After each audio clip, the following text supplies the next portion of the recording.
rahmati dan dimuliakan oleh Allah. Assalamualaikum warahmatullahi wabarakatuh. Alhamdulillah, kita kembali bersama berkumpul di majelis ini. Semoga menjadi majelis yang berkah, diridhai oleh Allah Ta'ala.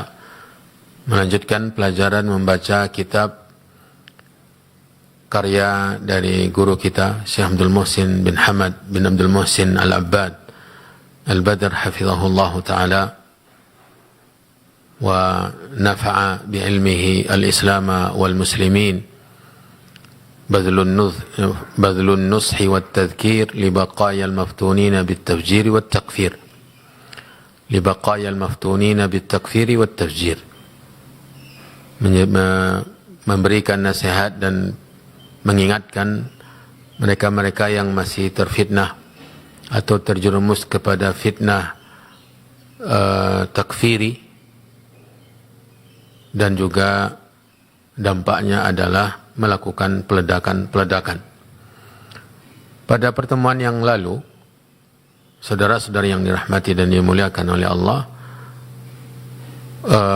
pembahasan kita pada judul Jaziratul Arabi Mautinus Salahi wal Islah, Mautinu Salahin wa Islah walaysat Mautina Ifsad. Jazirah Arab merupakan negeri kebaikan dan tempat berbuat kebaikan, dan bukan tempat atau negeri untuk melakukan pengerusakan atau kejahatan. Berbuat baik dan memperbaiki adalah dua hal yang sangat dituntut dalam Islam. Dimanapun dan kapanpun seorang Muslim hidup di muka bumi ini, maka dia dituntut oleh Islam untuk melakukan dua hal tersebut.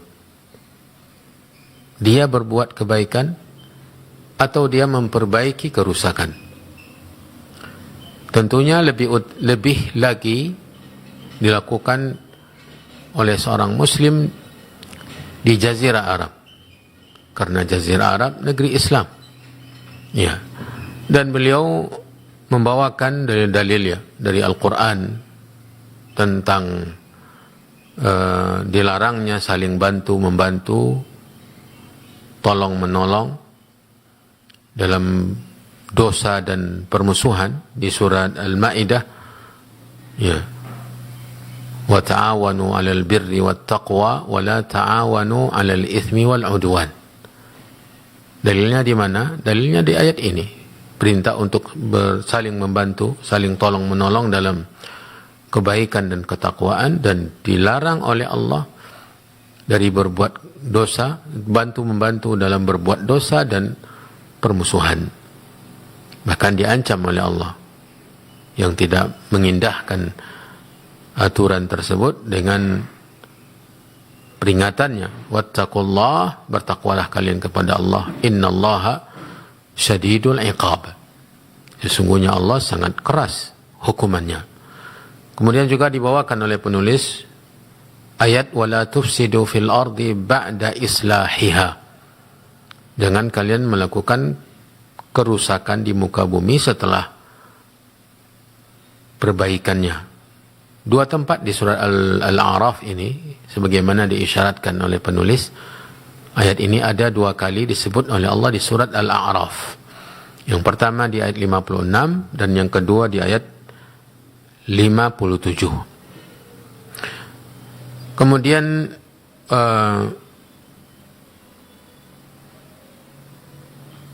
beliau juga menukilkan tafsir Ibnu Katsir tentang ayat-ayat tadi, tentang ayat-ayat tadi. Di antaranya Ibnu Katsir menukilkan perkataan Mujahid, salah seorang ulama tafsir di generasi tabi'in.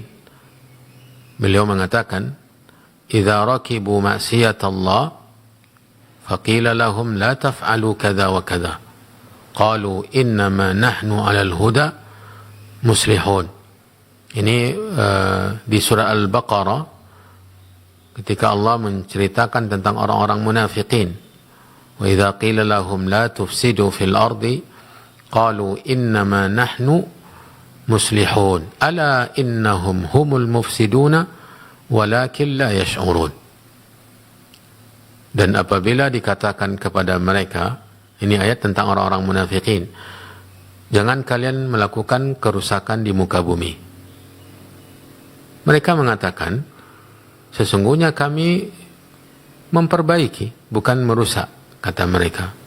Kata Allah, ala innahum humul mufsidun. Ketahuilah bahwa sesungguhnya mereka benar-benar orang-orang yang merusak. Walakin la yash'urun. Namun mereka tidak menyadari. Itulah maksud perkataan Mujahid tadi.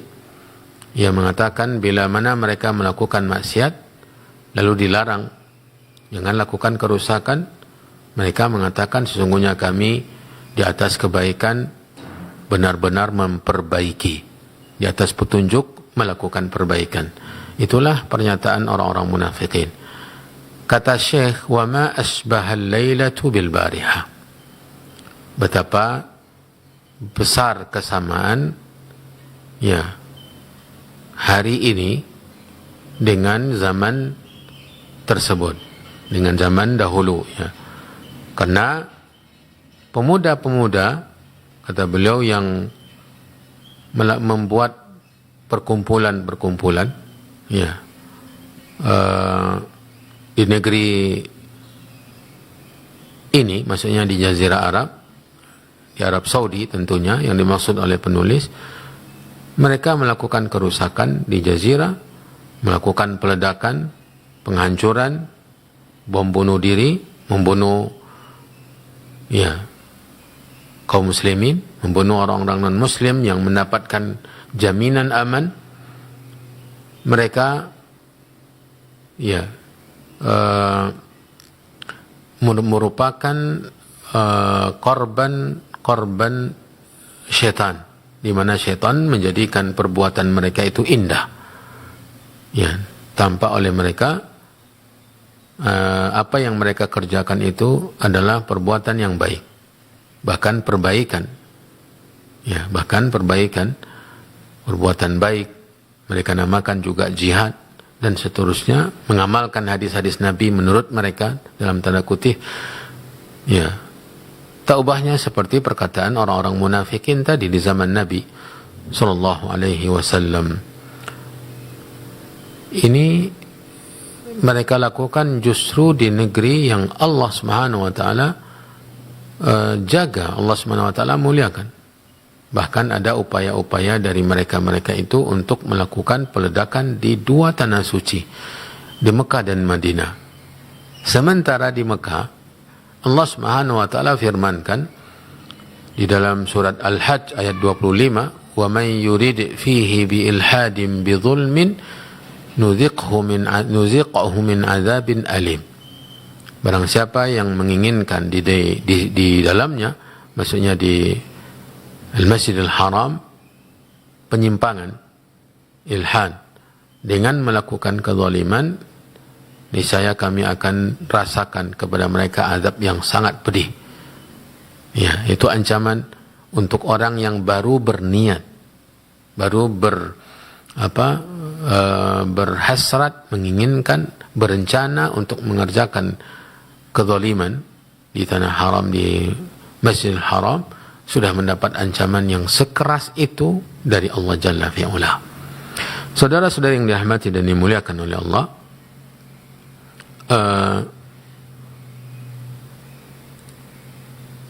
ini pelajaran kita yang baru, lanjutan dari hal yang tadi. Kata penulis, وَهَذَا الْإِفْسَادُ مِنْ هَؤُلَاءِ الشَّبَابِ حَصَلَ مِنْهُمْ فِي هَذِهِ الْجَزِيرَةِ التي هي في هذا الزمان خير البلاد تمسكا بالإسلام ومحافظة على شريعته وأخذا بأحكامه وآدابه. Kerusakan yang mereka lakukan yaitu pemuda-pemuda tadi di Jazirah Arab, di Biladul Haramain, mereka lakukan itu di waktu, di masa ketika negeri ini merupakan negeri terbaik dari sisi berpegang teguh kepada Islam, menjaga syariat-syariat atau syiar-syiar Islam. Mereka juga berpegang dengan hukum-hukum Islam dan adab-adab Islam. Ya. Wa husulu hadzal udwani minhum fihi ikhlalun bil amni fi biladin hiya ma'qilul islami fi hadzal zaman. Ya. Permusuhan yang mereka lakukan ini terhadap negeri Haramain, ya, tindakan-tindakan terorisme yang mereka kerjakan, mereka lakukan di negeri ini, di Biladil Haramain Al-Jazirah, di waktu di mana mereka, pemerintah atau kerajaan Arab Saudi, pada masa-masa di mana mereka berupaya dengan semaksimal mungkin berpegang dengan tuntunan Islam, menjaga nilai-nilai Islam, ya, menerapkan hukum-hukum yang terkandung di dalam Islam, dan bahkan menerapkan adab-adab. Di masa itu mereka lakukan kerusakan. Maka tindakan mereka tersebut merupakan ikhlalun bil amni, merupakan tindakan merusak keamanan di negeri yang merupakan ma'qilul Islam, negeri keberadaan agama Islam di sana di zaman sekarang ini. Wa qad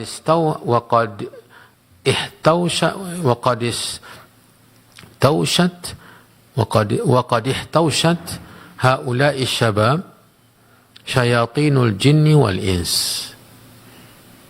Kata Syekh, setan-setan dari bangsa manusia dan juga dari bangsa jin benar-benar telah memperdaya mereka. Benar-benar telah memperdaya mereka.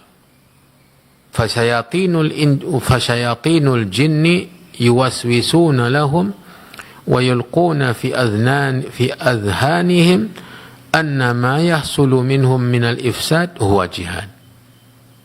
Jadi setan jin yang memperdaya mereka, pemuda-pemuda tadi, membisik-bisikkan, ya, mewahyukan kepada mereka-mereka itu di pikiran mereka bahwa yang mereka lakukan itu berupa kerusakan, penghancuran, peledakan, pembunuhan, penumpahan darah, perusak keamanan, stabilitas keamanan.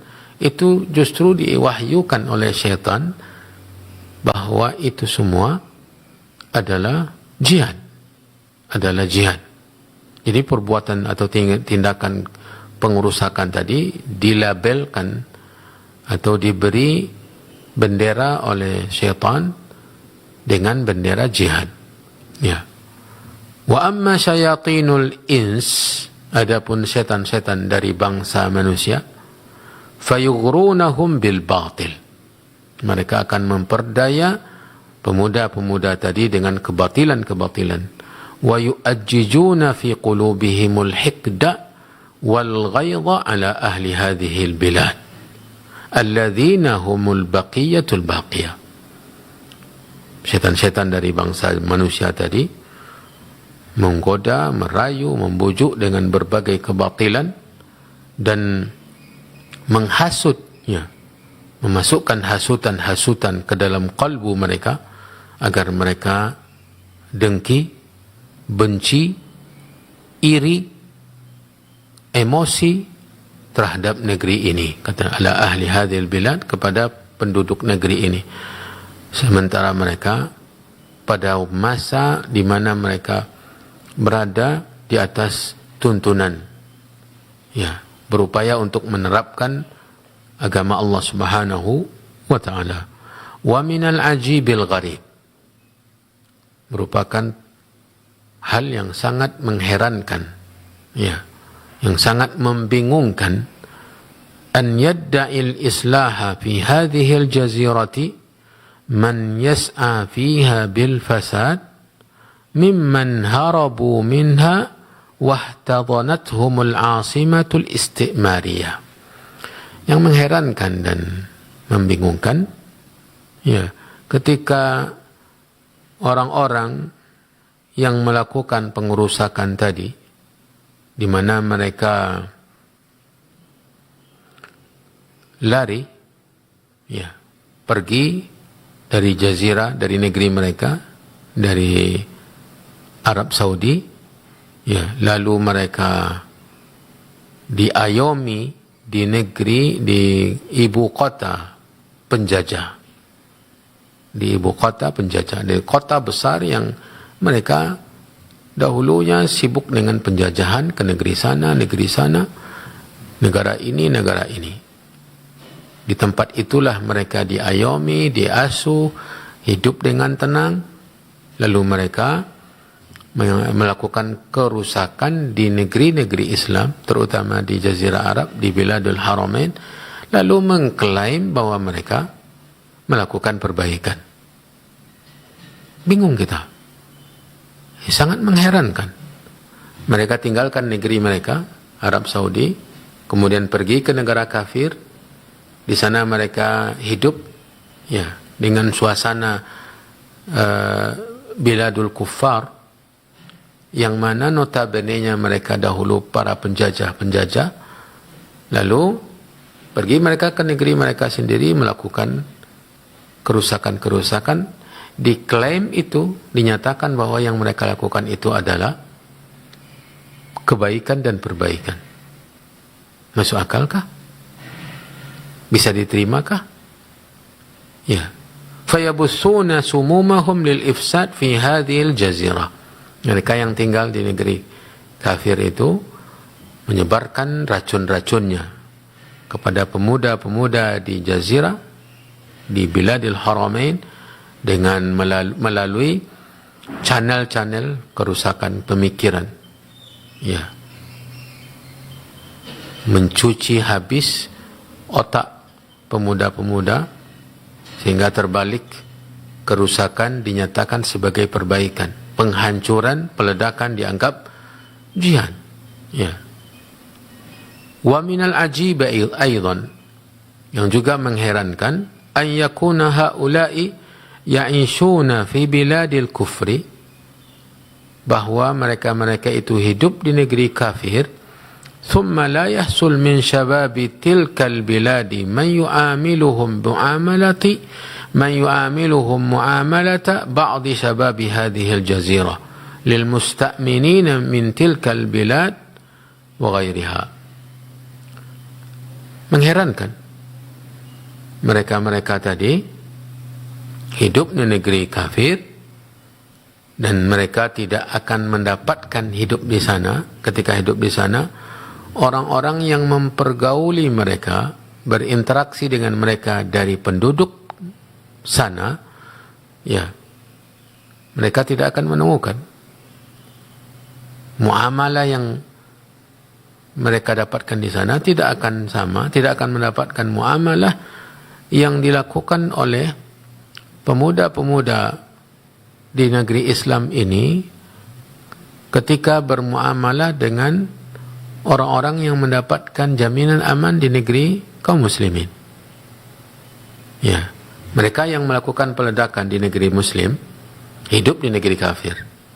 Dan kita tahu mereka juga akan mengakui itu, bahwa mereka ketika berada di sana tidak akan mendapatkan pergaulan yang baik dari pemuda-pemudanya, sebagaimana pemuda-pemuda di negeri Islam yang menjalankan tuntunan Islam, bertaamul, berinteraksi, bermuamalah dengan pemuda-pemuda di negeri sana atau negeri yang lain dari negeri-negeri kafir ketika berada di negeri Islam. Mereka akan dapatkan keamanan. sementara mereka di sana belum tentu. Ya, belum tentu. Nah, mereka yang seperti itu justru melakukan kerusakan di negeri kaum muslimin.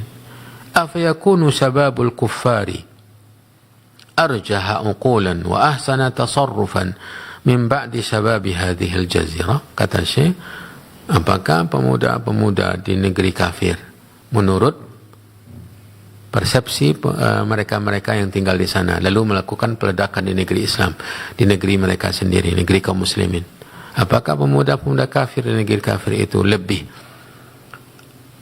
berakal, lebih lurus akalnya, lebih baik muamalahnya, sikapnya menurut mereka daripada sebagian kaum muslimin di negeri kaum muslimin? Sebagian kaum muslimin ya, yang paham agamanya, menerapkan dalam kehidupan, pasti akan bermuamalah dengan siapapun juga di negeri mereka. Ya, termasuk yang bermuamalah dengan baik kepada yang datang yang sudah dapat jaminan aman. Tidak mungkin mereka sakiti. Ya, tidak seperti yang mereka dapatkan di negeri kafir, berhadapan dengan penduduk-penduduk di sana. Mungkin hanya hidup cuek begitu saja, tidak ada perhatian karena tidak ada tuntunan. Ya, ini yang mengherankan, kata Syekh hafizahullah ta'ala. Wallahu al-mas'ulu an yahfadha hadhihi al-bilad wa sa'ira biladil muslimin min kaidil kaidina wa amil mufsidin. Kata beliau, dan Allah lah tempat kita meminta semoga ia menjaga negeri ini, biladul haramain, dan seluruh negeri kaum muslimin, negeri-negeri Islam, negeri kaum muslimin, dari makar-makar orang-orang yang dengki, dari kedengkian orang-orang yang dengki, dari irinya orang-orang yang iri, dari tipu daya orang-orang yang penipu, dan juga dijaga oleh Allah biladul haramain dan semua negeri kaum muslimin dari tindakan dan perbuatan para perusak-perusak seperti tadi. Mereka merusak lalu mengaku memperbaiki, menjalankan Islam. Itu tuntunan Islam, kata mereka. Bahkan itu jihad. Padahal kenyataannya tidak demikian. Melululantakkan bangunan-bangunan, ya, menghancurkan, merobohkan, memporak-porandakan, ya, menumpahkan darah, membuat orang pada takut, khawatir, cemas.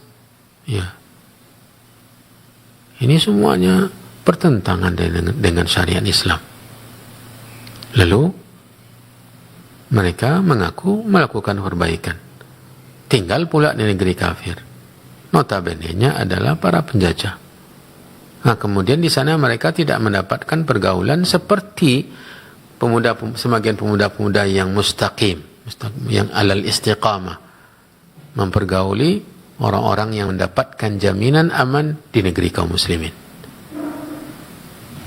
Saudara-saudara yang dirahmati dan dimuliakan oleh Allah, kemudian setelah pembahasan tadi, beliau masuk ke pembahasan yang baru, yaitu hukmu baqa'il kuffaril mustamir wal muaqqat fi jaziratil Arab. Hukum menetapnya, beradanya orang-orang non-muslim, orang-orang kafir, baik menetap lama ataupun sementara di Jazirah Arab. Apa hukumnya? Apa hukumnya? Karena ini dari sinilah bermulanya subuhat. Dari sinilah bermulanya subuhat yang masuk ke dalam benak mereka dan dirasuki oleh setan-setan dari bangsa jin dan manusia tadi, sehingga terbaliklah penilaiannya. Yang hak dikatakan batil, yang batil dinyatakan sebagai kebenaran. Ya, jadi dibahas oleh beliau hukum beradanya non-muslim, orang kafir di negeri kaum muslimin, baik berada dalam waktu yang lama, menetap tinggal selama-lamanya, atau ya untuk sementara. Kata beliau, inna baqa'al kuffari fi jaziratil arabi kisman. Menetapnya orang kafir di Jazirah Arab terbagi dua. Yang pertama, daimun, menetap yang lama atau selama-lamanya. Yang kedua, wa muaqqatun atau muaqqatun, yaitu temporer, dalam waktu yang terbatas. Ada waktunya 1 tahun, 2 tahun, ada masa visanya, kemudian mereka tinggal, pergi dengan akad yang sudah ada antara mereka dengan siapapun dari negeri kaum muslimin, baik pemerintah ataupun swasta ataupun pribadi-pribadi. Ya. Fa ammal baqa'ud da'imu fiha fala yajuz. Ini hukum yang pertama. Menetap dalam jangka waktu selama-lamanya, menetap selama-lamanya di Jazirah Arab, maka ini tidak dibenarkan. Li'annahu la yajuzu an takuna watanan li ghairil muslimin. Karena Jazirah Arab tidak boleh untuk menjadi tempat tinggal selain dari kaum muslimin. Liqaulihi sallallahu alaihi wasallam, ini berdasarkan hadis Nabi alaihi salatu wassalam, la ukhrijanna al-yahuda wan nasara min jaziratil arabi hatta la ada'u illa musliman, atau hatta la ada'a illa musliman. Niscaya aku benar-benar akan mengeluarkan Yahudi dan Nasara dari Jazirah Arab, sehingga tidak lagi saya menyisakan kecuali Muslim. Tidak ada yang di sana kecuali Muslim. Ini dalil pertama, ya, untuk tidak dibenarkannya bagian pertama dari dua bagian atau jenis dari menetapnya atau beradanya orang kafir di negeri Jazirah Arab. Kemudian wa qawli Aisyah radhiyallahu anha, ya, dan ucapan Aisyah radhiyallahu anha, kana akhiru ma ahida Rasulullah SAW an qal, adalah akhir dari apa yang diambil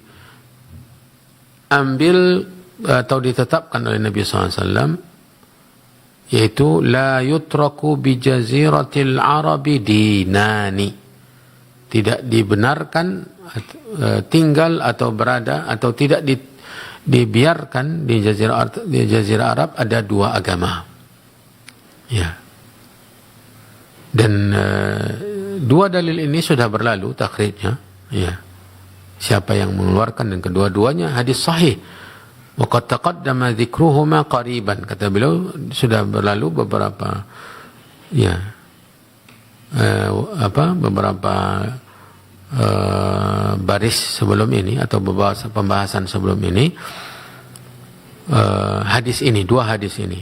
Hadis yang pertama, la ukhrijanna al-yahud wan nasara min jaziratil arabi hatta la ada'u illa musliman. Saya akan keluarkan Yahudi dan Nasara dari Jazirah Arab sampai tidak ada lagi yang tersisa kecuali Muslim. Kemudian yang kedua hadis Aisyah, akhir yang diambil perjanjian oleh Nabi adalah tidak dibenarkan ada dua agama, dibiarkan dua agama di Jazirah Arab. Kedua-duanya sudah ada penjelasannya beberapa waktu di pembahasan sebelumnya. Dan siapa perawinya? Falihadainil haditsaini, kata Syekh, dua hadis ini, wa amsalihima, dan yang semisalnya dari hadis-hadis yang lain, la yajuzu an takuna hadhil jaziratu watanan li ghairil Islam. Berdasarkan dua hadis ini dan hadis-hadis yang lainnya, maka tidaklah boleh di Jazirah Arab atau tidaklah boleh Jazirah Arab menjadi negeri tempat tinggal, ya, bagi selain kaum muslimin. Wala yajuzu an yujad fiha amakin lil ibadah ghairu masajid al muslimin. Juga tidak dibenarkan berada di Jazirah Arab sarana-sarana ibadah kecuali masjid-masjid kaum muslimin.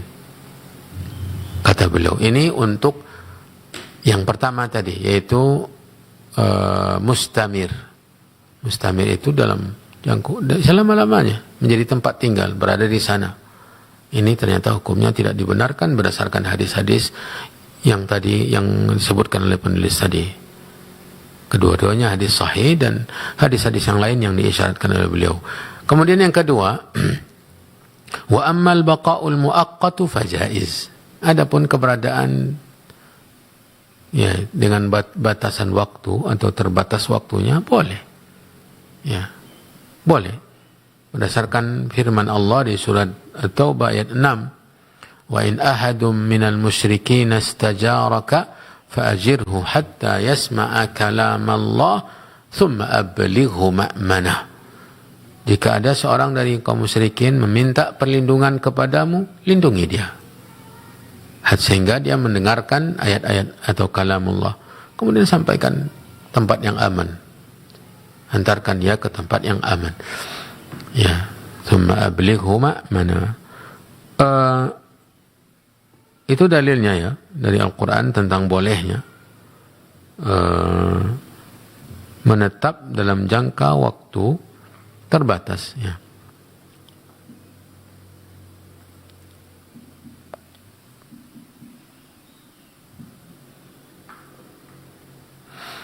Saya bacakan terjemahan ayat tadi. Dan jika di antara kaum musyrikin ada yang meminta perlindungan kepadamu, maka lindungilah agar dia dapat mendengar firman Allah, kalam Allah. Kemudian antarkanlah dia ke tempat yang aman baginya. Ke tempat yang aman baginya. Ya, inilah dalil tentang bolehnya orang musyrikin berada di Jazirah Arab dalam waktu terbatas. Ya, dalam waktu terbatas. Kemudian kaum muslimin, beliau juga berdalil dengan perbuatan dua khalifah setelah Nabi. وَلِأَنَّ الْخَلِفَتَيْنِ أَبَا بَكْرٍ وَعُمَرَ رَضِيَ اللَّهُ عَنْهُمَا لَمْ يُبَادِرَا إِلَى إِخْرَاجِ الْكُفَّارِ مِنْ هَذِهِ الْجَزِيرَةِ. Ya, tadi Nabi sudah mengatakan dia akan mengeluarkan, tapi Nabi SAW juga tidak melakukan langsung sehingga dia meninggal dunia. Ya, Nabi berpesan jangan biarkan ada di Jazirah Arab kecuali agama Islam atau dua agama. Abu Bakar dan Umar radhiyallahu taala anhuma itu tidak melakukan secara langsung apa yang menjadi pesan Nabi tadi. Ya, lam yubadira, menunda. Ini menunjukkan keberadaan mereka di sana dalam waktu terbatas, ada jangka waktu, tidak apa-apa. Andai memang sama sekali tidak dibenarkan, maka sudah langsung Abu Bakar, sahabat yang mulia, begitu juga Umar di masa khalifah mereka, mengusir langsung, mengeluarkan. Tapi ternyata di zaman Abu Bakar ada, di zaman Umar awal-awalnya juga ada, berarti keberadaan mereka selama penangguhan tersebut tidak apa-apa, karena ada batas. Ya, kenapa demikian? Karena mereka mengambil hadis dalil tadi sebagai syubhah, sebagai dalih. Jadi mereka melakukan tindakan tersebut karena berdalil dengan hadis-hadis, padahal itu tidak benar. Hadis-hadis yang tadi itu, pendalilan mereka dengan hadis yang sahih tadi tidaklah tepat. Mereka mengatakan Nabi menyuruh mengusir, makanya kami lakukan ini agar mereka pergi, agar mereka tidak berani lagi masuk ke negeri Islam. Ya, jadi mereka yang mengambil ya keputusan, mereka yang menjadi eksekutor untuk mengusir, mengeluarkan non-muslim dari Jazirah Arab. Itu syubhat mereka. Nah, ini makanya beliau penulis mengupas ini, bahwa keberadaan non-muslim di Jazirah Arab itu ada dua. Keberadaan yang menetap selama-lamanya, ini tidak dibenarkan dengan dalil tadi. Kemudian keberadaan sementara. Keberadaan sementara, nah ini dibenarkan dengan dalil-dalil yang juga disampaikan tadi. Ayat di surat At-Taubah ayat 6, kemudian perbuatan Khalifah Abu Bakar dan Umar, karena mereka tidak langsung melakukan apa yang menjadi perintah dari Nabi SAW.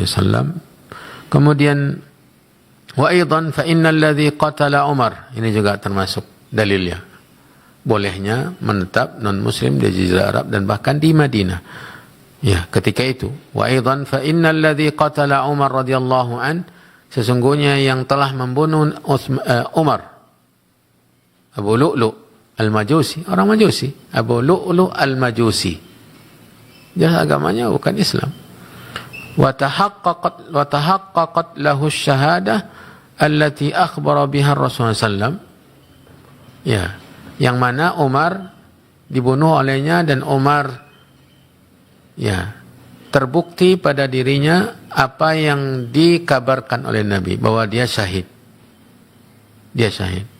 Kata Nabi ketika berada di atas gunung Uhud bersama Abu Bakar, Umar, Utsman. Dia mengatakan ketika bergetar gunung Uhud, Nabi mengatakan, uskun Uhud. Tenanglah wahai Uhud, fa inna alaika nabiyyun wa siddiqun wa syahidani. Di atasmu seorang nabi, seorang yang siddiq, dan dua yang akan mati syahid. Itu berita dari Nabi, dan ternyata itu buktinya. Beliau meninggal, dan yang membunuhnya kafir. Yang membunuhnya kafir. Apa tanda atau alasan bahwa dia kafir? Perhatikan hadis berikut ini. Kata penulis, faqad rawal Bukhari fi sahihihi. Al-Imam Al-Bukhari meriwayatkan dalam kitab sahihnya di nomor hadis 3700. Di situ Imam Bukhari menukilkan kisah terbunuhnya Umar radhiyallahu taala anhu. Kemudian kisah dibaiatnya setelah itu Utsman radhiyallahu taala an.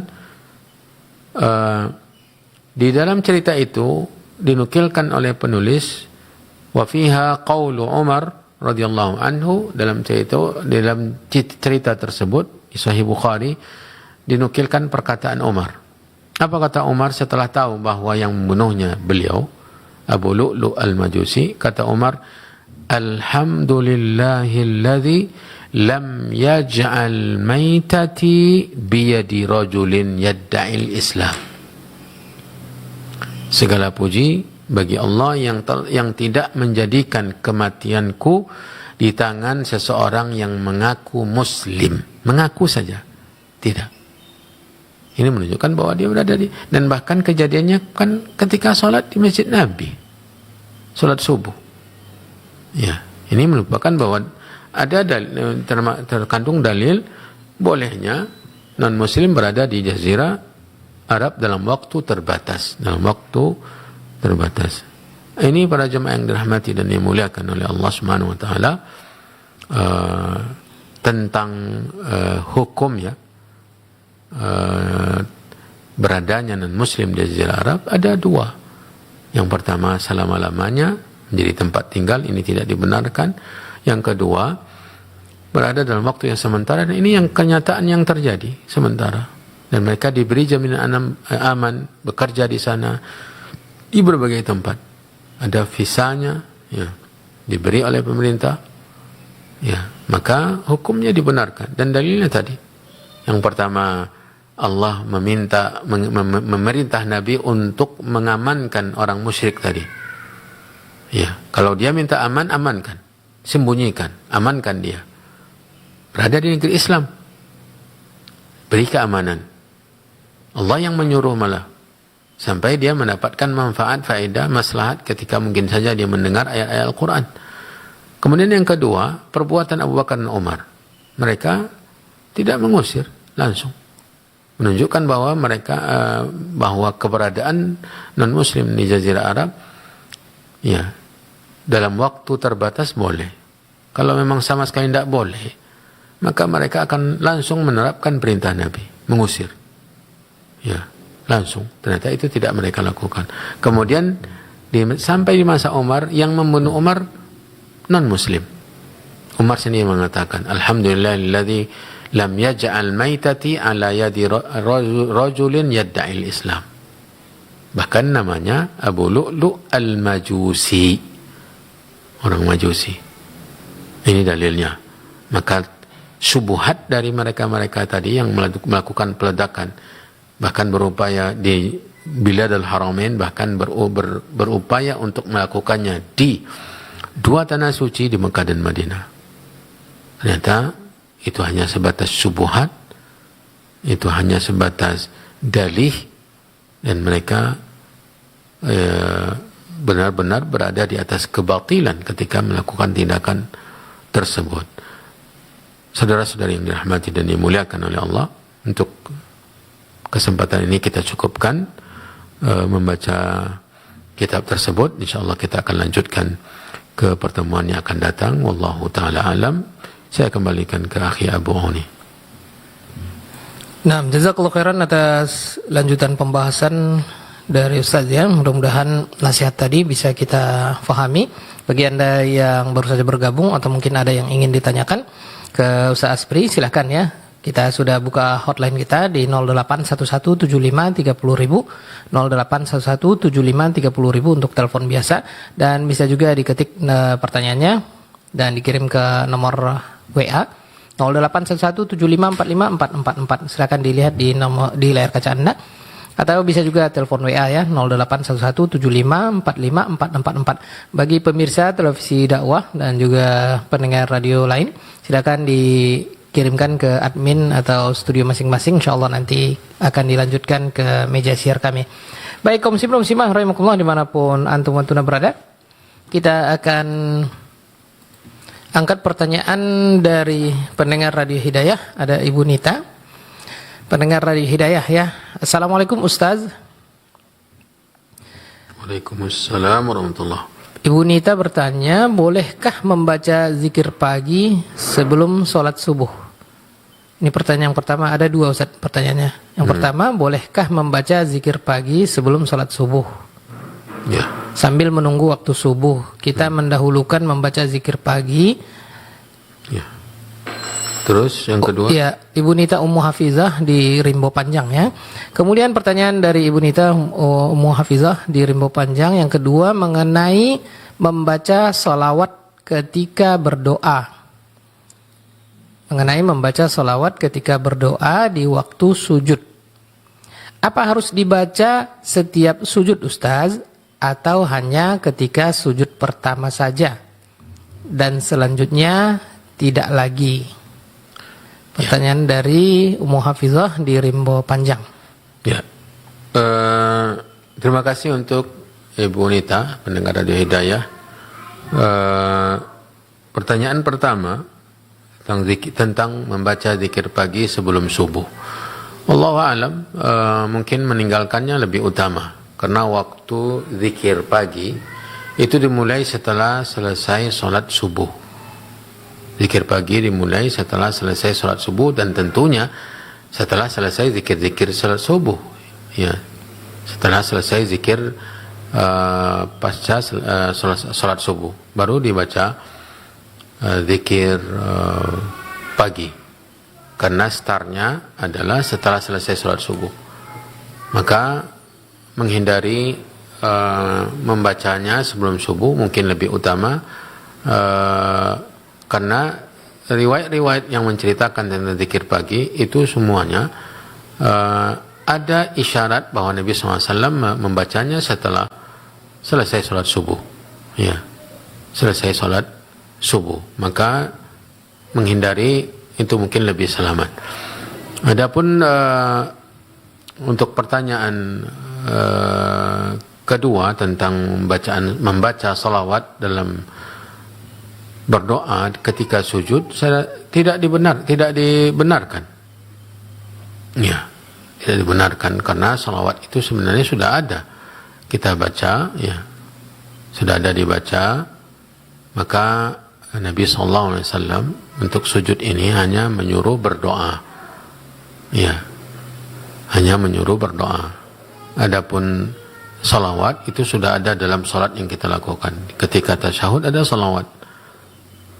Kata Nabi SAW, wa amma sujudu fa'akthiru fihi minad du'a faqaminun an yustajaba lakum.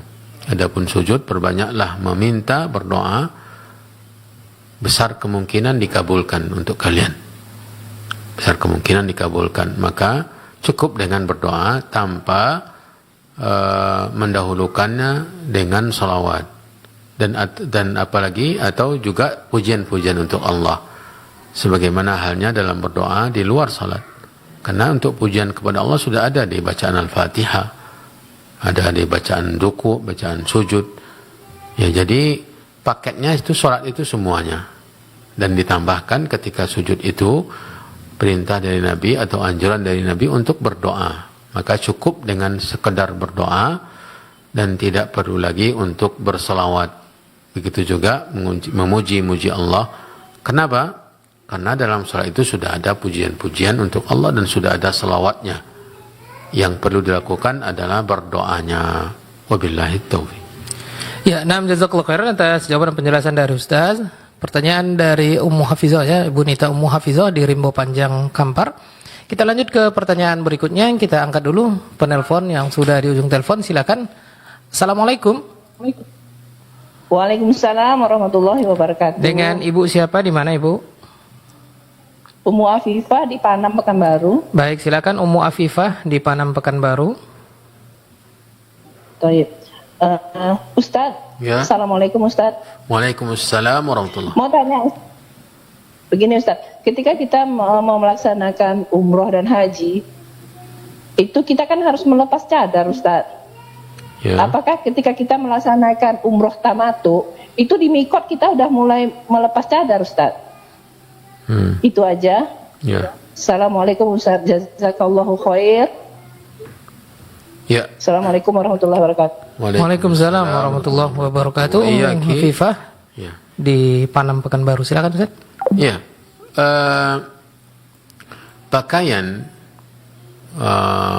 aturan pakaian bagi wanita ketika umrah, ketika ihram, baik untuk umrah maupun haji, maka wanita seperti biasa menutupi semua tubuhnya dengan pakaian yang syar'i. Kemudian wanita dilarang untuk memakai niqab, dilarang untuk memakai niqab, dan juga dilarang memakai kuffaz.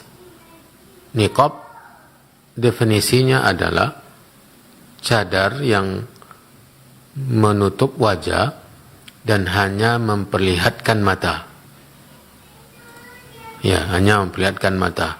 Sementara kuffaz adalah sarung tangan yang memiliki jari-jarinya. Jadi bukan sarung tangan menutup semuanya, tapi di setiap jarinya ada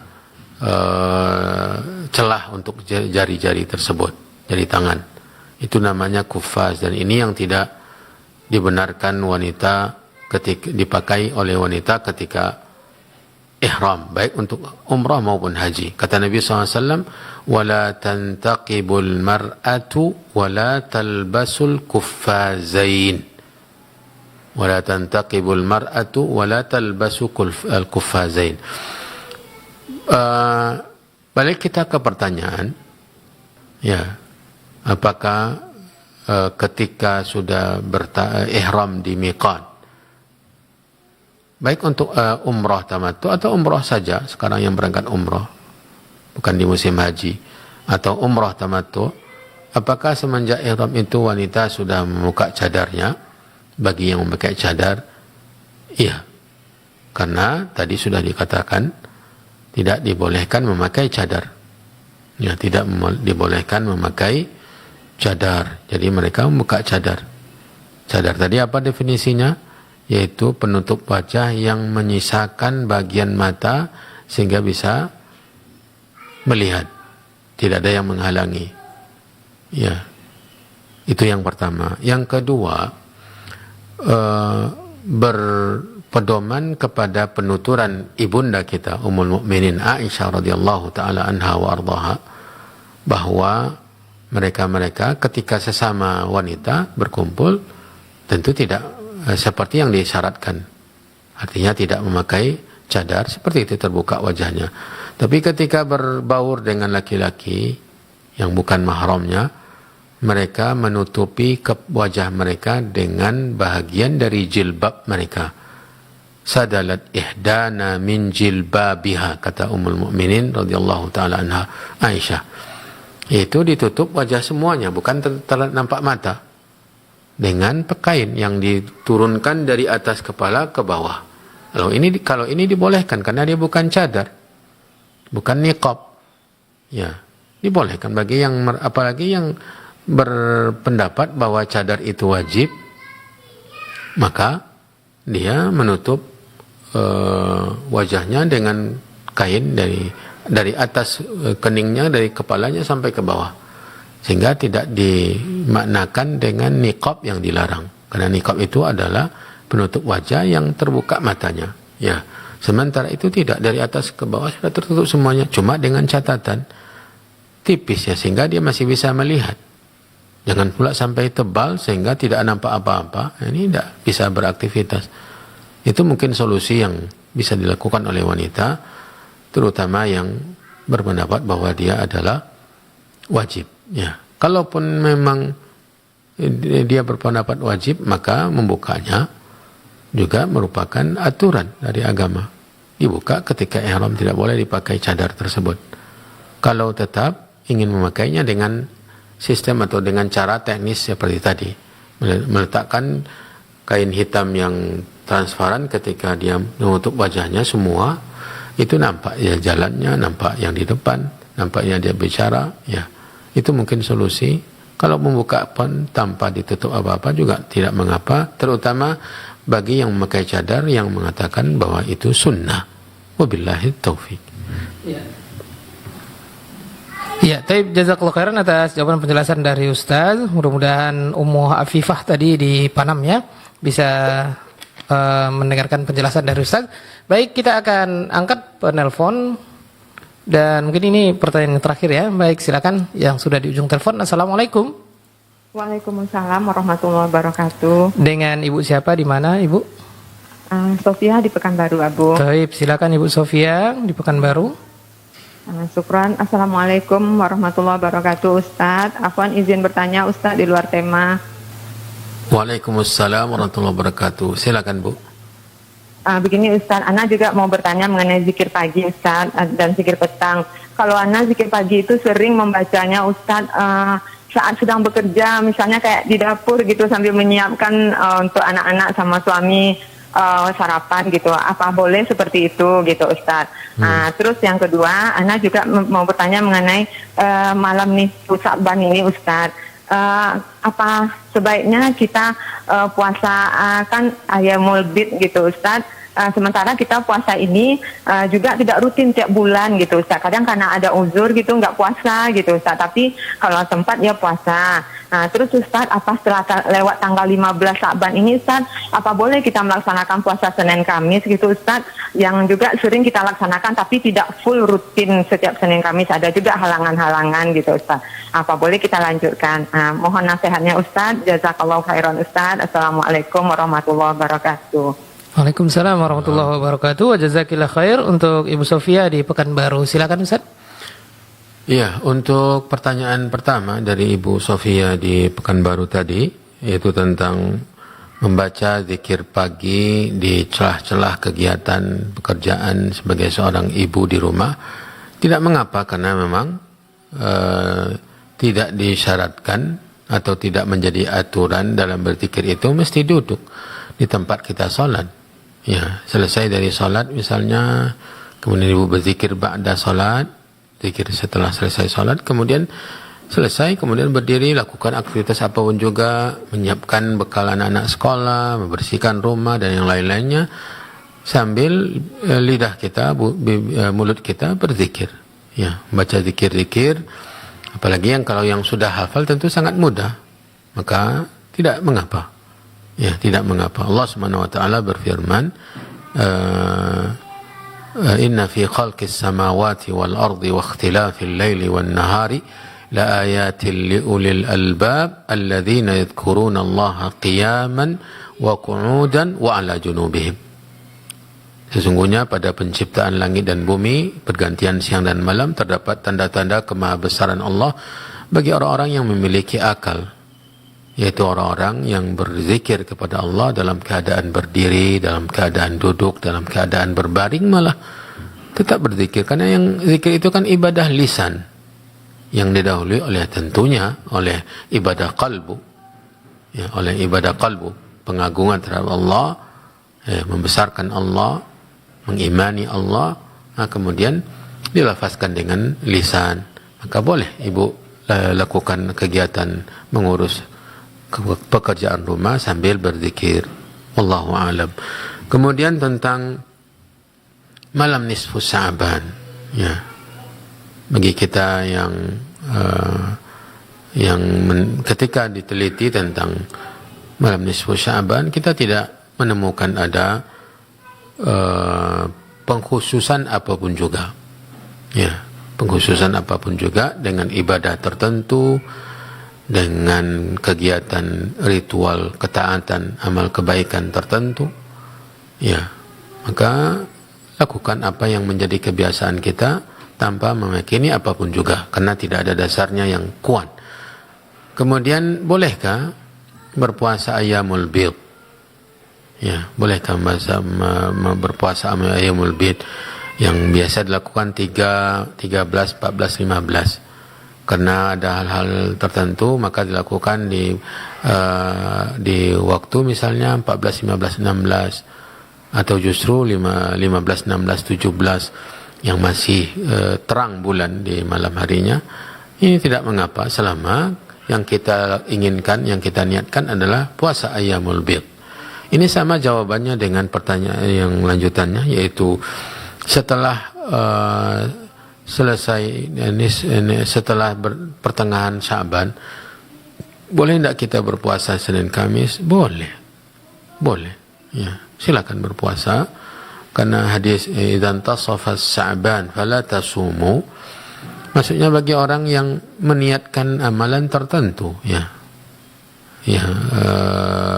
bagi misalnya bagi orang yang berpuasa dari awal Sya'ban terus berpuasa, karena memang Nabi SAW banyak berpuasa di bulan Sya'ban, tapi hadis ini mengarahkan tidak melanjutkannya kalau sudah sampai setengah. Jadi dari tanggal 1 sampai 15 dia berpuasa, setelah itu tidak boleh berpuasa lagi. Bagi yang tidak ada puasa di pertengahan pertama, boleh berpuasa di pertengahan kedua selama masih bulan Sya'ban. Selama masih bulan Sya'ban, berbanyaklah Senin Kamisnya, atau tadi ayyamul bidnya, walau di bagian yang setelah 15-nya, 15, 16, 17 boleh. Senin Kamisnya juga dibolehkan. Bagi yang puasa Daud bisa juga, silakan lanjutkan puasa Daudnya. Lanjutkan puasa Daudnya. Yang saya pahami dari hadis tersebut adalah melakukan puasa lebih dari setengah bulan. Wallahu ta'ala alam. Ya, taib, jazakallahu khairan atas jawaban penjelasan dari Ustaz. Sepertinya kita cukupkan dulu ya untuk ibu hamba Allah yang bertanya tentang perhitungan zakat mal, ya, nisab dan perhitungannya. Mohon maaf ya untuk pertanyaan-pertanyaan yang senada kita tunda dulu ya, karena waktu kita sudah habis. Untuk itu mohon maaf kepada ibu hamba Allah. Kemudian ada juga pertanyaan-pertanyaan dari bapak-bapak dan ibu-ibu, pendengar dan pemirsa dimanapun berada. Mudah-mudahan Allah Subhanahu Wa Taala tetap menganjarkan pahala ya, karena niatnya untuk mendapatkan ilmu, namun waktu juga yang membatasi kita sehingga pertanyaannya tidak bisa kita lanjutkan. Dan kaum muslimah, ini dia nasihat dari Ustaz. Mungkin ada yang perlu digarisbawahi atau ditambahi Ustaz, tafadhol sebagai ikhtitam kita. Iya. Saudara-saudari kaum muslimin, kaum muslimat yang dirahmati dan dimuliakan oleh Allah Subhanahu wa taala, pembahasan kita yang tadi yang menjelaskan bahwa syubhat itu memang berbahaya. Dia nampaknya dalil atau berpegang kepada dalil, ternyata pendalilannya atau berdalilnya yang salah, memahami dalil yang keliru, dan itu yang dimasukkan oleh syaitan. Mereka yang melakukan peledakan di Jazirah Arab atau Biladul Haramain, seperti tadi yang diisyaratkan oleh penulis, mereka berdalil dengan dalil mengeluarkan orang-orang kafir dari Jazirah Arab, padahal hukumnya ada rinciannya. Yang pertama menetap selama-lamanya, dan itu tidak dibenarkan. Yang kedua adalah menetap sementara, dan itu dibenarkan dengan dalil-dalil dari Al-Quran dan juga dari hadis-hadis Nabi SAW, dan perbuatan para sahabat, pemahaman para sahabat. Jadi teruslah melanjutkan ilmu, teruslah melanjutkan thalabul ilmi, maksud saya terus belajar memahami agama, lanjutkan berdoa meminta agar Allah luruskan pemahaman kita, karena lurusnya pemahaman itu semata-mata taufik dari Allah, bukan disebabkan oleh kecerdasan, bukan disebabkan oleh tingginya pendidikan agama atau banyaknya hafalan Al-Quran dan hadis-hadis Nabi, tetapi taufik dari Allah, nikmat dari Allah. Itu yang harus diminta. Ini yang dimaksud dengan makna doa dalam Al-Fatihah. Ihdinas siratal mustaqim. Ihdinas siratal mustaqim. Tunjuki kami jalan yang lurus. Itu jalan memahami agama ini, mengamalkan, berakidah, beribadah, bermuamalah, berakhlak sesuai dengan tuntunan agama. Nukilan dari perkataan salaf, dari ulama-ulama, bahwa mereka menyatakan beriman kepada Allah ala muradillah, yaitu sesuai dengan yang dimaui oleh Allah, bukan seperti yang kita maui, tapi seperti yang dikehendaki, dimaui, diridhai, diinginkan oleh Allah Subhanahu wa taala. Inilah pemahaman yang benar, dan itu taufik dari Allah. Teruslah minta, berdoa ya, agar kita selalu dibimbing oleh Allah Subhanahu wa taala dalam mempelajari agama, memahaminya dan mengamalkan agama Allah Subhanahu wa taala. Wabillahi taufik. Dan kita tutup dengan doa, semoga Allah Subhanahu wa taala menjumpakan kita dengan bulan Ramadan. Allahumma ballighna Ramadan, Allahumma ballighna Ramadan, Allahumma balligh Ramadan, Allahumma inna nas'aluka an tuballighana Ramadan wa barik lana fihi, Allahumma barik lana fihi, Allahumma urzuqna as-sihhata wal afiyah wal quwwah wal iman. Dan saya kembalikan kepada akhi Abu Auni. Amin. Nah, jazakallahu khairan atas tambahan nasihat dari Ustaz ya. Mudah-mudahan apa yang beliau sampaikan tadi bisa menjadi nasihat yang perantara dari Syekh Abdul Muhsin bin Hamad Al-Abad Al-Badr hafizahullah ta'ala kepada kita, yang dibacakan oleh beliau tadi. Dan kaum muslimah ditutup juga dengan doa ya. Kita aminkan semoga Allah ijabah doa beliau dan doa kita semuanya. Amin ya rabbal alamin. Demikian kaum muslimah, untuk lanjutan pembahasan kitab Badlun Nushi wa Tadhkiri li Baqaya al-Maftunina bi Takfiri wa Tafjiri. Kitab buah karya dari Syekh Abdul Muhsin bin Hamad Al-Abad Al-Badr hafizahullah ta'ala, bagi untayan nasihat bagi orang-orang yang masih terjerumus dalam fitnah takfiri dan peledakan aksi-aksi terorisme. Baik, kaum muslimah rahimakumullah dimanapun Anda berada, sampai di sini perjumpaan kita lanjutkan insyaallah di hari Jumat pekan depan. Barakallahu fikum. Mohon maaf sekali lagi untuk pertanyaan yang belum bisa kita ajukan. Kita tutup dengan doa kafaratul majelis. Subhanakallahumma bihamdik asyhadu an la ilaha illa anta astaghfiruka wa atubu ilaik. Wassalamualaikum warahmatullahi.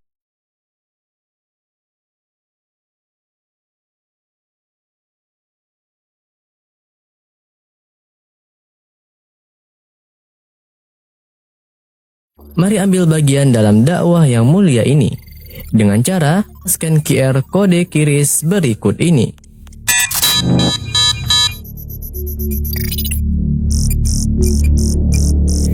Jazakumullahu khairan.